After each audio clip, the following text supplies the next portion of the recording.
Alhamdulillah dzil jalali wal jamali wal kamal. Asyhadu an la ilaha illallah wa asyhadu anna Muhammadar Rasulullah.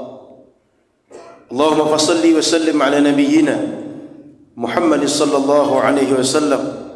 Arsalahu Allahu rahmatan lil alamin. Wa usikum wa iyaya bitaqwallah. Faqad fazal muttaqun. فقد فاز من اهتدى واتقى يا أيها الذين آمنوا اتقوا الله حق تقاته ولا تموتن إلا وأنتم مسلمون. وقال تعالى في القرآن العظيم أعوذ بالله من الشيطان الرجيم شهر رمضان الذي أنزل فيه القرآن هدى للناس وبينات من الهدى والفرقان فمن شهد منكم الشهر فليصم. صدق الله العظيم. Ma'asyiral muslimin, alhamdulillah sampai saat ini nikmat Allah, pemberian Allah, rezeki dari Allah tak terputus kepada kita, zahir dan batin. 24 jam setiap hari. Tidak ada karunia Allah yang terputus. Kita taat, kita maksiat, kita rajin, kita malas, bersemangat atau sedang lengah, tidak putus. Maka khatib mengajak, mari selalu bersyukur dengan karunia Allah Subhanahu wa ta'ala. Selanjutnya khatib mengajak, mari terus kita memperbaharui cinta kita kepada Rasulullah dengan banyak berselawat kepada Nabi Muhammad sallallahu alaihi wasallam, dengan mengkaji tentang kehidupannya, menjalankan sunnahnya, dan terus menambah rasa cinta di hati pada Nabi Muhammad sallallahu alaihi wasallam, kerana Rasulullah adalah orang yang sangat cinta kepada kita. Bahkan dia cinta kepada kita dibanding kita mencintai diri kita sendiri. Dia cinta kepada kita di dunia dan di akhirat. Di akhirat ketika orang susah, ketika orang butuh bantuan, Rasulullah justru mengulurkan bantuannya. Maka kaum muslimin yang dirahmati Allah, tidak seorang pun di antara kita yang sampai ke Masjid Ar-Rahman lalu salat Jumat. Tidak seorang pun di antara kita yang tadi baca surah Al-Kahfi, baca surah Yasin, baca surat yang lain, kecuali semua amaliyah yang kita buat hari ini karena dakwah Nabi Muhammad, karena usaha Nabi Muhammad sallallahu alaihi wasallam. Maka sepatutnya orang baik kita balas kebaikannya. Kita hidup semua kita sama, singkat, dan waktu yang singkat itu mesti kita manfaatkan. Beruntunglah orang ketika waktu singkat diberikan, isinya berkualitas, isinya diterima oleh Allah, isinya bisa menyelamatkan saat di akhirat nanti. Maka bekal terbaik agar setiap yang kita buat itu benar, bermanfaat di dunia dan di akhirat, kita mesti bertakwa kepada Allah. Maka apapun yang kita buat, dalam diri kita mesti merasa bahwa kita diawasi oleh Allah, kita dilihat oleh Allah, kita didengar oleh Allah, kita diketahui oleh Allah Subhanahu wa ta'ala. Tidak ada satu pun di alam semesta ini yang tidak diketahui oleh Allah, yang luput dari pengetahuannya. Tidak ada satu tempat pun Allah tidak tahu dengan makhluknya. Maka saya mengajak, mari selalu bertakwa kepada Allah. Tidak akan pernah rugi orang bertakwa. Ma'asyiral muslimin yang Allah muliakan, hari ini 15 Sya'ban. Kalau kita melihat hadis-hadis Rasulullah sallallahu alaihi wasallam, tadi malam disebut dengan nisfu Sya'ban, satu di antara malam yang diistimewakan dalam setahun. Kata sahabat Abdullah bin Umar, 5 malam dalam setahun yang Allah kabulkan doa-doa. Di antara 5 malam itu adalah malam nisfu Sya'ban. Terjadinya tadi malam. Maka sejak masa sahabat, masa para ulama tabi'in, ulama salaf dahulu. Di Makkah setiap malam nisfu Sya'ban dihidupkan dengan ibadah. Mereka salat maghrib bersama-sama di Masjidil Haram. Lalu setelah maghrib mereka isi dengan doa, dengan tilawatul Quran, dengan zikir. Setelah isya sampai subuh mereka isi dengan tilawatul Quran, dengan salat, dengan zikir. Bahkan mereka bisa mengkhatamkan Al-Quran di malam tersebut karena berharap di malam itu Allah pandang dengan tatapan rahmat. Karena dalam banyak hadis disebutkan, innallaha yattali'u ala ibadihi fayaghfiru jami'ah illa limusyrikin aw musyahid. Ketika malam nisfu Sya'ban, Allah pandang semua hambanya dengan pandangan rahmat, lalu diampunkan semua mereka. Tapi yang tidak diampuni ada dua kelompok manusia. Satu, orang-orang yang syirik, yang punya keyakinan salah dalam dirinya. Kedua, orang-orang yang berselisih, orang-orang yang bertengkar, orang-orang yang tidak berdamai dengan saudaranya. Masyaallah muslimin yang Allah muliakan, maka di masyarakat Melayu setiap malam nisfu Sya'ban juga dihidupkan dengan ibadah. Ada yang dibuat di masjid, ada yang dibuat di musala, ada yang dibuat di rumah suluk, ada yang dibuat di rumah mereka. Tapi semua umat sejak dahulu familiar, sudah tahu bahwa malam nisfu Sya'ban malam yang dimuliakan, dan mereka isi dengan amal-amal saleh. Yang menarik, Imam Al-Ghazali menyebutkan bahwa innallaha idza ahabba 'abdan ista'malahu fil fadilah bi fawadilil a'mal. Allah kalau cinta kepada seorang hamba, hamba itu akan dia sibukkan untuk melaksanakan perbuatan-perbuatan mulia di waktu-waktu mulia. Wa idza maqatahu ista'malahu, kalau seandainya hamba tersebut Allah marahi, Allah murkai, Allah tak suka kepada dia, ista'malahu li sayyi'il a'mal, Allah sibukkan dia dengan amal-amal yang buruk padahal di waktu yang mulia. Dzalika liyakuna lahu awja' fi muktihi, ketika Allah sibukkan mereka dengan amal-amal yang buruk padahal waktu mulia, agar nanti di akhirat ketika Allah hukum mereka, mereka semakin keras azabnya, semakin pedih murka Allah kepadanya, lintihakihi hurmatil waqti wa fadlihi, karena mereka ketika waktu terbaik tidak diisi dengan hal-hal yang mulia, maka Allah Subhanahu wa taala menjauhkan mereka dari keberkahannya.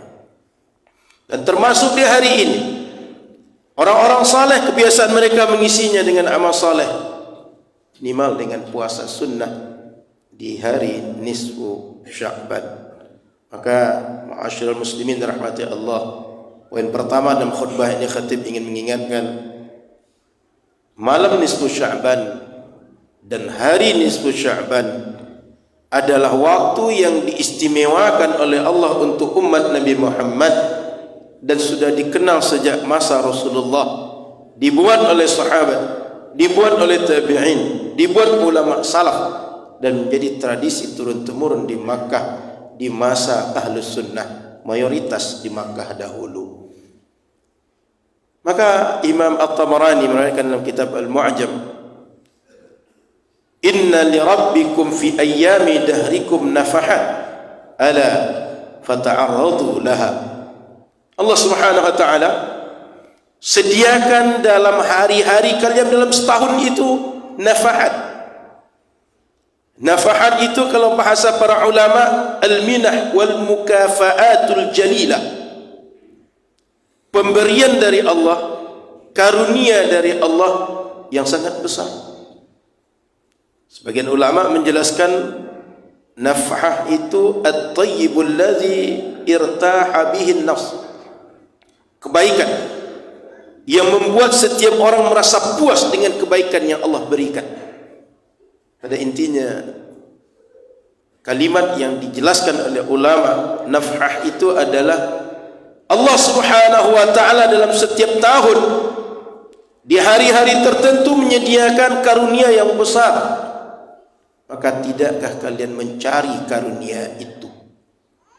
Itu sebabnya para ulama kita sejak dahulu, bila datang bulan-bulan haram, bila datang malam nisfu Sya'ban, bila datang masanya di waktu yang diperkirakan Lailatul Qadar, mereka berusaha meningkatkan amal, beramal dengan amal terbaik, berharap mendapatkan karunia keistimewaan waktu yang Allah sediakan setiap tahun, yang kita tidak tahu persis kapan Allah berikan untuk kita.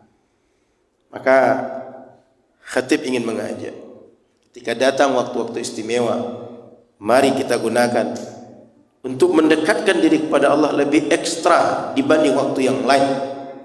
Karena yang namanya istimewa, yang namanya punya kelebihan, yang namanya punya kemuliaan, dia dibalas lebih dibanding di waktu yang lain. Poin kedua, khatib tadi membacakan ayat surah Al-Baqarah, syahrul Ramadan alladzi unzila fihi al-Qur'an. Lebih kurang setengah bulan ke depan kita akan masuk bulan Ramadan,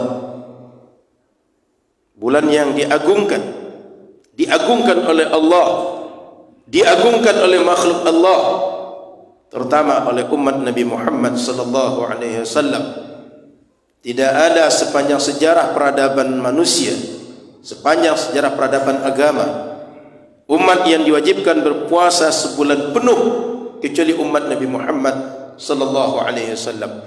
Maka Ramadan hadiah istimewa untuk umat Nabi Muhammad sallallahu alaihi wasallam.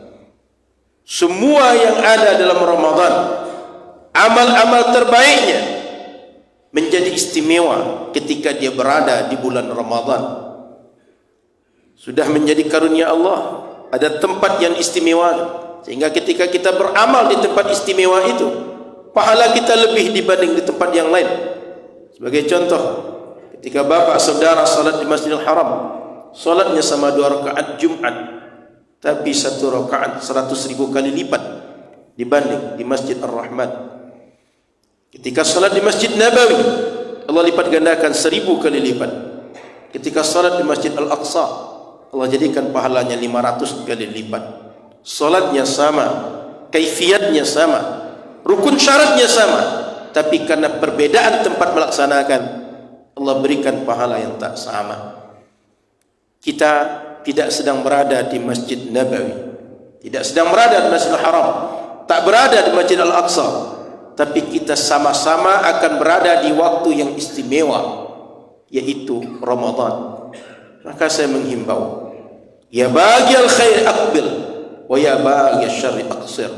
Semua saudara, semua bapak-bapak, mari persiapkan diri, kita sambut Ramadan.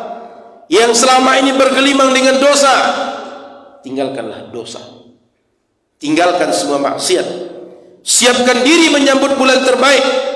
Di saat Allah Subhanahu wa ta'ala bukakan pintu surga, Allah tutup pintu neraka, Allah ikat syaitan, Allah jadikan pahala kita tidak ada ambang batasnya.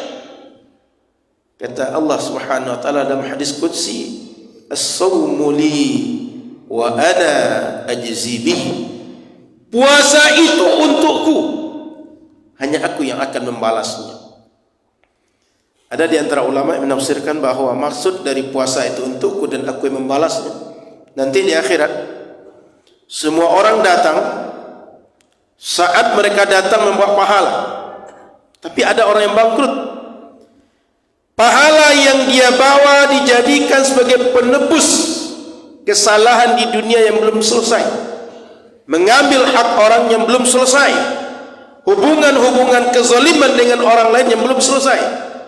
Ada orang di dunia yang dicela, ada orang yang digunjing, ada orang difitnah, di akhirat dia mengadu, tidak bisa diselesaikan kecuali diganti dengan pahala yang orang bawa di akhirat itu. Ketika semua orang mengadu, maka pahalanya terus berkurang sampai akhirnya habis, sementara mengadu masih ada. Ketika orang mengadu masih ada, pahala untuk menebus tidak ada lagi. Disitulah Allah keluarkan besarnya pahala puasa, sehingga dengan pahala puasa bisa menebus semua pengaduan yang belum selesai. Selesailah urusan dia di akhirat, akhirnya diselamatkan oleh Allah Subhanahu wa taala. Maka saya menghimbau siapapun selama ini yang menganggap biasa, yang menganggap enteng bulan Ramadan, dari sekarang pandang Ramadan sebagai hadiah istimewa untuk kita. Dan jangan ada yang memandang bahwa tidak apa-apa tidak puasa. Dalam hadis Sayyiduna Abu Hurairah meriwayatkan, kalau ada orang tidak puasa 1 hari saja di bulan Ramadan, tapi tidak ada uzur, dia bukan karena sakit, dia bukan karena seorang perempuan yang haid dan nifas, dia bukan seorang tua renta tak sanggup puasa. Kalau ada 1 hari saja tak puasa tanpa uzur, lalu dia sadar dia ingin mengganti 1 hari yang dia tidak puasa, itu tak akan tergantikan meskipun puasa tiap hari sepanjang masa. Maka jangan ada di antara kita ketika Ramadan datang dia sepelekan sehingga dia tak puasa. Ketika Ramadan datang dia tak menghormati kehormatan Ramadan sehingga dia terus berdosa, dia terus bermaksiat.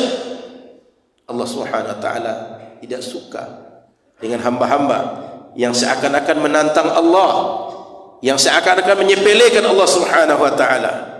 Saat itu Allah buka pintu rahmatnya sangat banyak, Allah buka pintu taubatnya sangat banyak. Maka saudara, bapak-bapak, mari kita sambut Ramadan.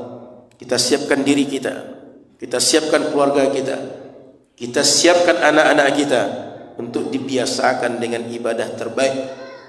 Siangnya dengan puasa, malamnya dengan salat malam. Siang dan malam di waktu sela di antara pekerjaan kita diisi dengan tilawatul Quran.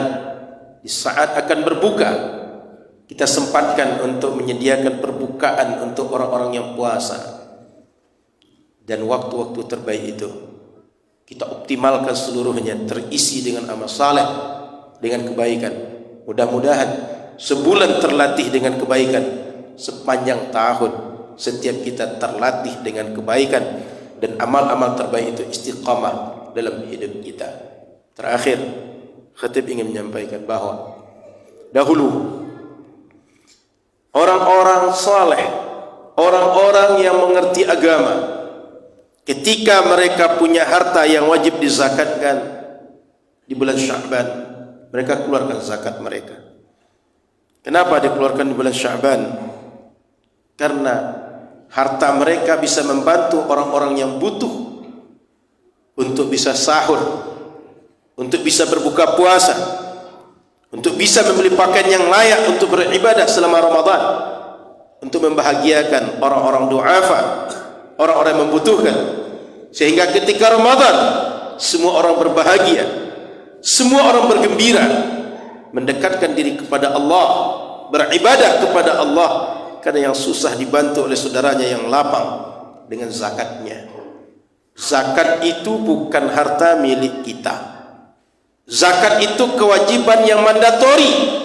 Mau atau tidak mau kita keluarkan, dia kewajiban yang dituntut oleh Allah.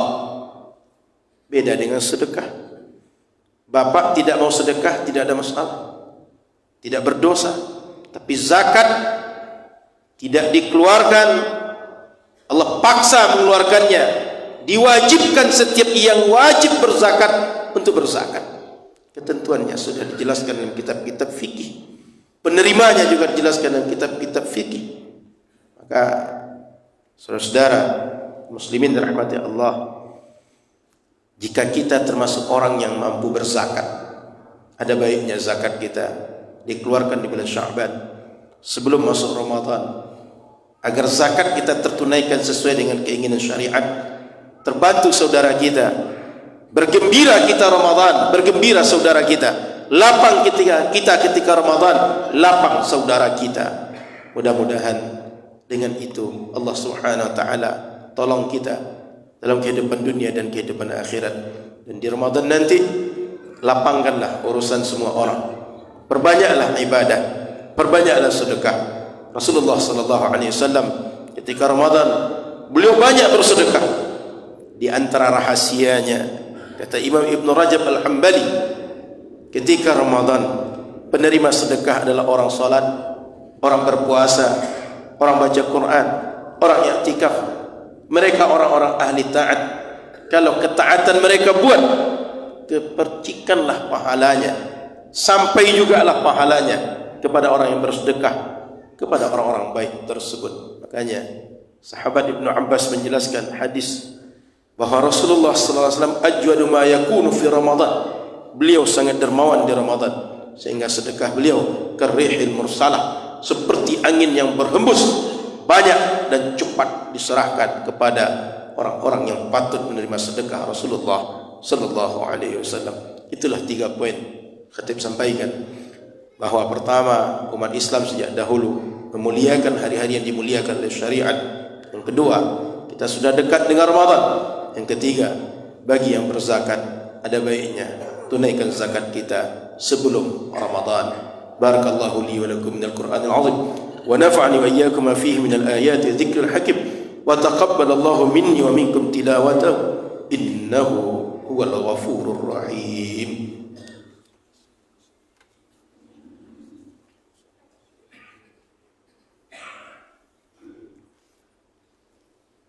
Alhamdulillahi wa kafa, wassalatu wassalamu ala nabiyil mustafa wa ala alihi wa ashabihi ahli sidqi wal wafa. Asyhadu an la ilaha illallah wa asyhadu anna Muhammadar Rasulullah. Allahumma salli wa sallim ala nabiyyina Muhammad sallallahu alaihi wasallam ibni Abdillah, wa usikum wa iyaya bi taqwallah.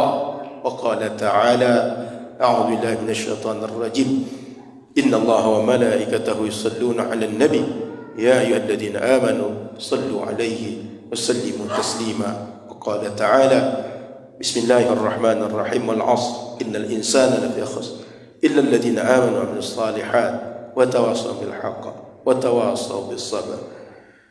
Allahumma salli 'ala sayyidina Muhammad wa 'ala ali sayyidina Muhammad kama sallaita 'ala sayyidina Ibrahim wa 'ala ali sayyidina Ibrahim, wa barik 'ala sayyidina Muhammad wa 'ala ali sayyidina Muhammad kama barakta 'ala sayyidina Ibrahim wa 'ala ali sayyidina Ibrahim fil 'alamin innaka Hamidum Majid. Allahumma ighfir lil muslimin wal muslimat wal mu'minina wal mu'minat al ahya'i minhum wal amwat.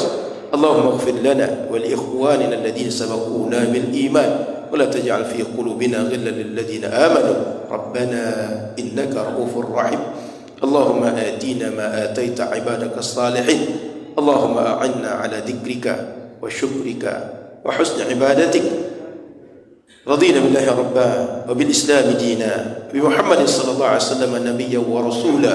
يا ربنا واعف عنا محل الذي كان منا يا ذا الجلال والإكرام. أمتنا على دين الإسلام، أمتنا على دين الإسلام، أمتنا على دين الإسلام. اللهم انصر إخواننا المستضعفين في غزة، اللهم انصر إخواننا المستضعفين في فلسطين، اللهم انصر إخواننا المستضعفين في كل مكان وحيد، فإنك على كل شيء قدير وبالإجابة جدير. ربنا آتنا في الدنيا حسنة وفي الآخرة حسنة وقنا عذاب النار.